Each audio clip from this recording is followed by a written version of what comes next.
me. I'm Paul Burns. I'm the CTO here at RANGR Data. Apologize in advance. I don't have the soothing accent that Niels does, but hopefully you enjoyed it anyways. Um, yeah.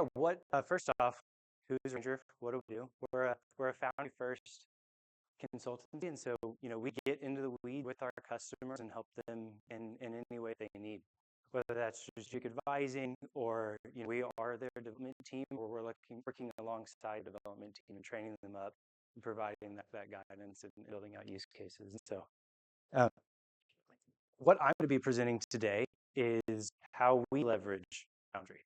It would be more than a bit hypocritical to say, hey, Foundry can revolutionize your business. And then behind the scenes, we're actually using a hodgepodge of software, right? And also just naturally as Foundry builders, all the way up to leadership, like problem came up, a natural solution was Foundry. And it's been something that we've been building honestly on the side as problems come up. That's what I'll be presenting through as we go through this. Sorry, I just hit the 24-hour mark. I need to re-authenticate Foundry. Well, I've gotten an hour, so I think I can get away with it. But right up front, why should you care? Well, obviously, everyone's here to learn. We want to hopefully get tips and tricks, get some ideas if you're looking through it. But two, we want to go once past that. Our idea very soon is we're going to be open sourcing as much or all of this as we can. And so if it's more than just an idea, but something that you're able to grab and incorporate into your own business and extend even past what we're doing here. With that, I'm going to get into my single slide and then get back to my natural habitat of Foundry in a demo. But here is our operating model. And just to give you some context, the first thing that we ask for customers, the first thing that we ask ourselves is, what are the fundamental components of this business? Sometimes it's a business, sometimes it's a vision, but what are the fundamental things that we need in order to be successful? And like most companies, but especially a consultancy, it all starts with your people. And so with that, it started with the application tracking system. That's our talent engine. And I'll get into the metrics later, but it ended up becoming very, very important once we hit the volumes we were on applicants come in. But it's a way to, as automated as possible, find and vet the best talent there so that we ensure that we've got quality engineers working for us and therefore our customers. Tied directly in with that is our sales. And so obviously, if you have people but you don't have anything for them to work on, that kind of defeats the purpose. And so tight integration between sales and the sales engine, and then how that plays back to the application tracking system and ensures that we're having a balance on our hiring charts compared to our pipeline forecast. And then the third leg that kind of really defines and makes up our what I'll call like our operational group is the glue is delivery. Delivery is what is taking inputs from both the application tracking system to understand the people that are available and the skills they have, taking an input from the sales engine, understanding what opportunities are coming down the pipeline, when, and what the probability of those actually happening are, and ensuring that we have the staff in place, they're trained up, and we have the right people to actually deploy once, hopefully, as customers choose to work with us.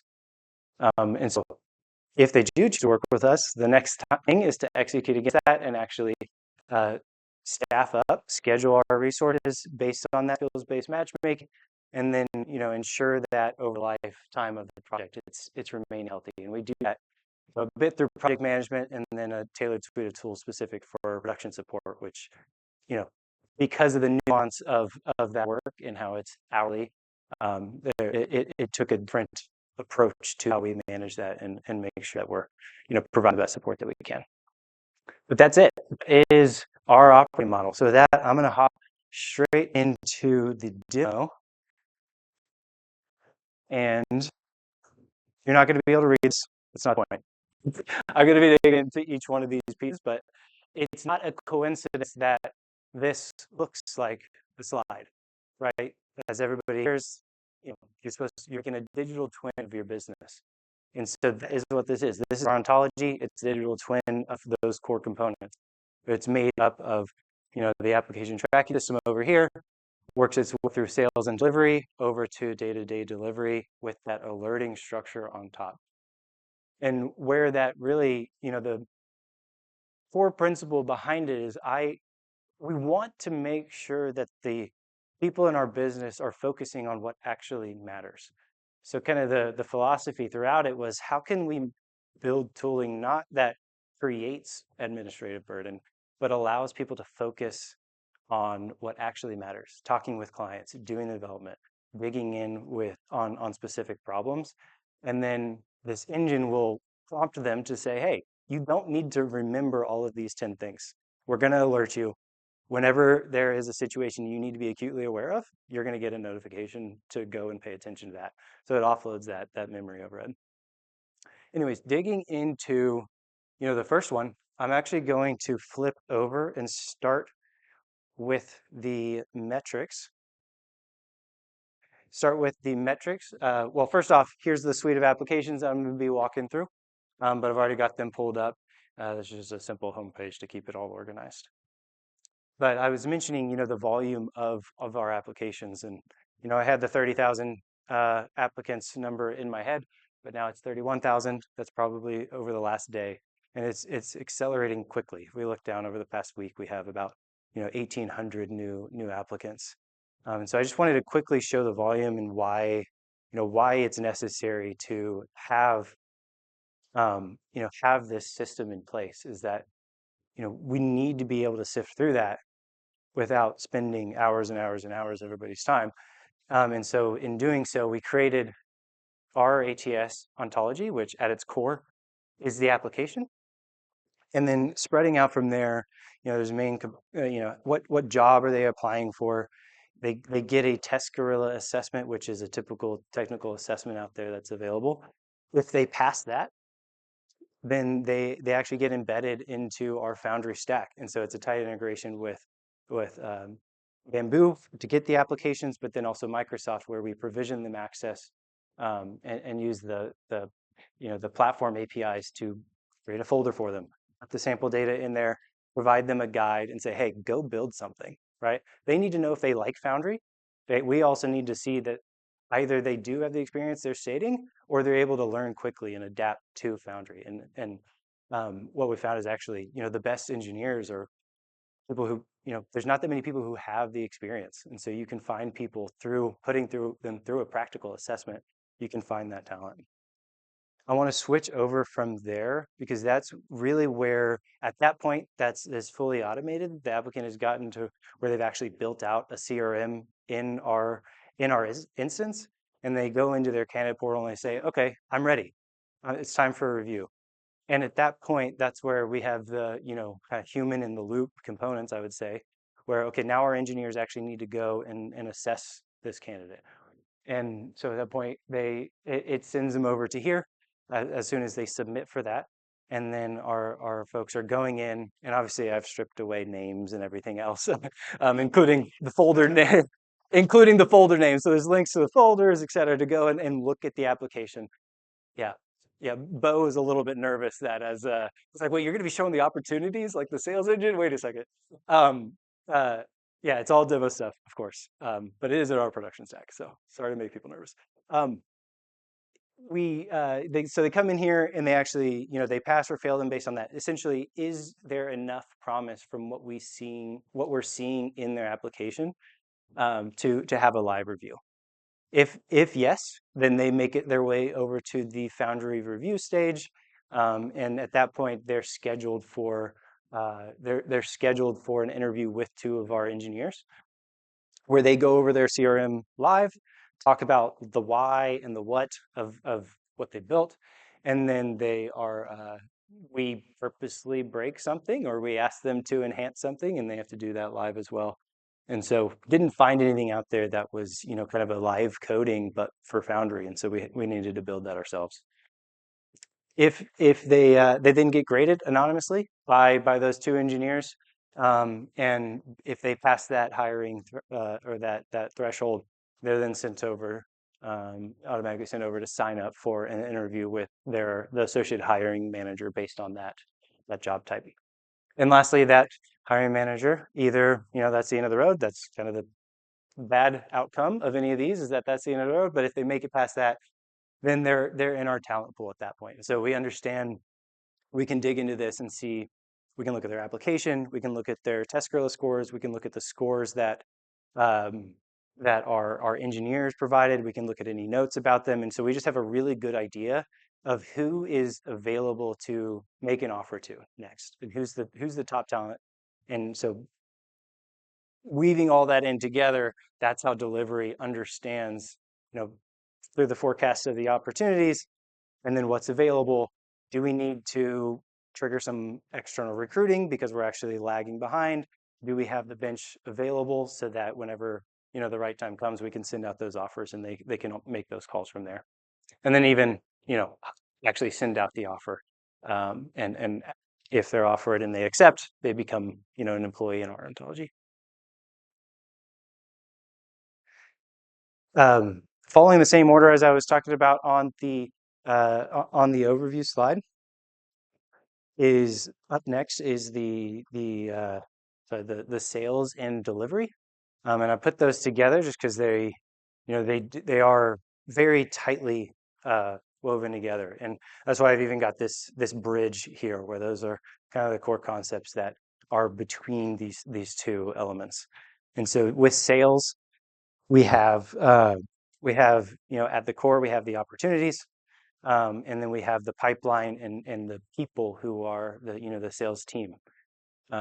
Sales team, shout out Bo again, the entire sales team. Used to be John, now it's Bo. So, but yeah, it's set up in a way where it'll scale to, however many end up being on that team.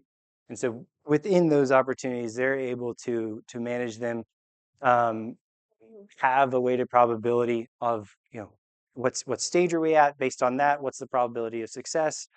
If you have a gut reaction to say, I think it's actually higher, you can change that. And also putting in the staffing requirements, continually updating that as you're talking with people, and you get a better understanding of their project, and the scale that it might have. We've got like a default team, but then you can obviously adjust that based on the complexity and everything else on the proposal. And in that, and then, well, let me just go ahead and talk about the project side too.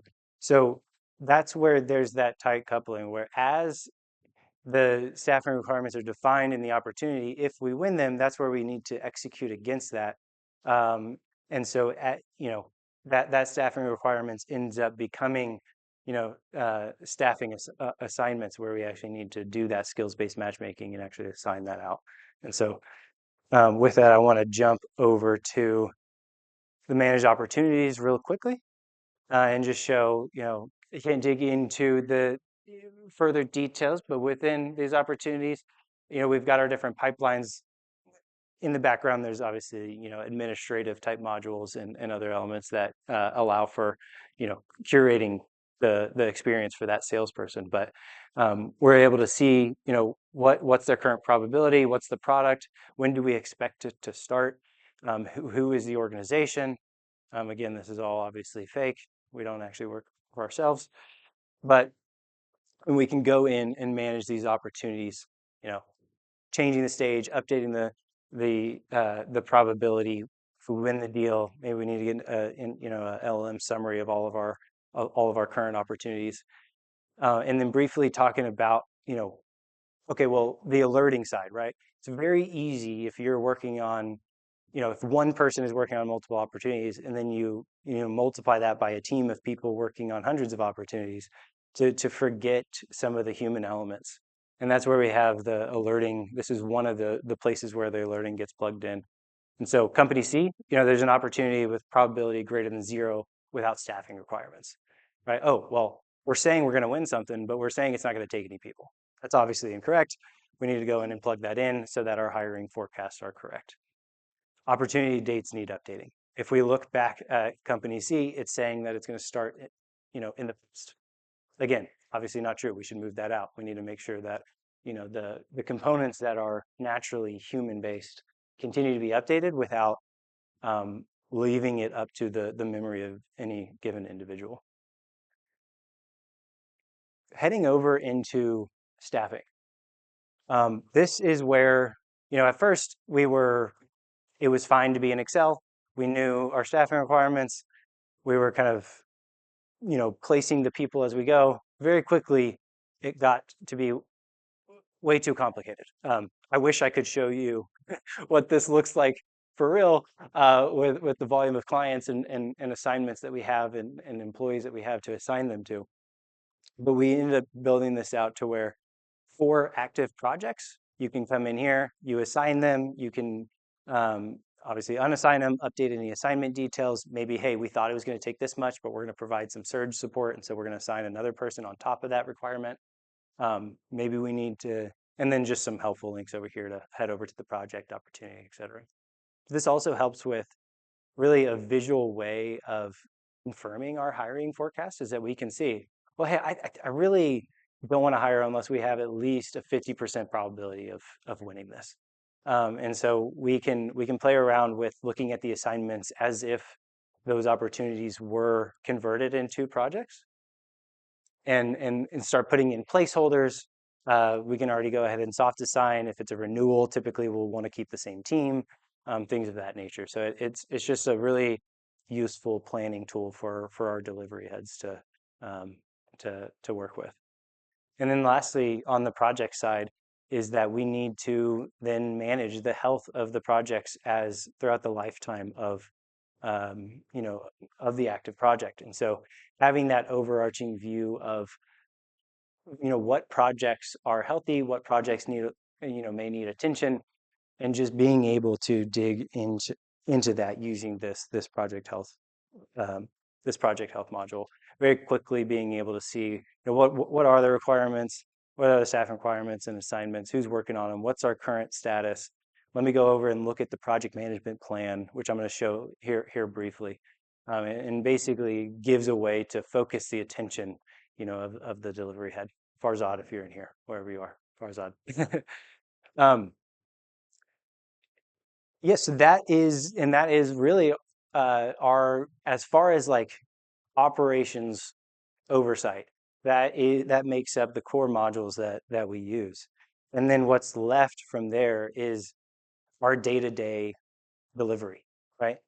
And so our engineers, our engagement directors, our technical leads, they're all, actively working these projects. They need a way to manage themselves and organize themselves, again, without having that organizational or kind of administrative burden on top.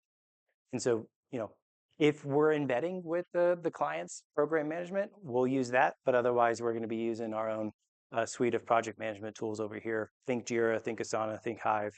But it weaves in some of our method and our way of thinking about project management.